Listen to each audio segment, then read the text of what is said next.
मित्रांनो, पार्टी करायची आहे तर मग चला ना सोलापूर बरोबरच विजापुरात प्रसिद्ध असलेल्या चाचा मच्छी ढाब्यावर।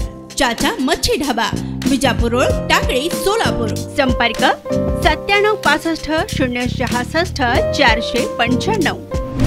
सोमवारचा दिवस हा सोलापूरकरांसाठी जाहीर सभांचा दिवस असणार आहे।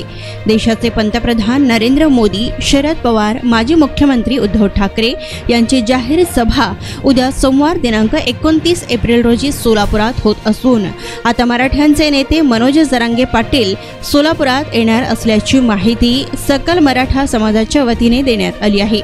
उद्या सोमवारी सायंकाळी 5 वाजता मर्याई चौक येथे मनोज जरांगे पाटील यांचे आगमन होणार असून मराठा समाजाच्या वतीने त्यांचे भव्य स्वागत करण्यात येत आहे। स्वागत स्वीकारल्यानंतर मंगळवेढा, सांगोला, सांगली मार्गे बेळगाव येथे जाहीर सभेसाठी ते रवाना होणार असल्याची माहिती माऊली पवार, समन्वयक सकल मराठा समाज यांनी प्रसिद्धी पत्रकाद्वारे दिली आहे।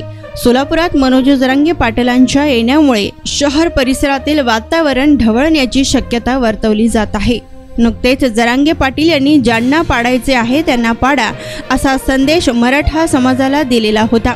सद्यस्थितीतील अनेक ठिकाणी गावभेट आणि संवाद दौरा होत असल्याने मराठा आरक्षण आंदोलन चळवळ जिवंत ठेवण्याचे काम जरांगे पाटील यांच्या दौऱ्यामुळे होत आहे, अशी प्रतिक्रिया मराठा समाजाकडून व्यक्त केली जात आहे।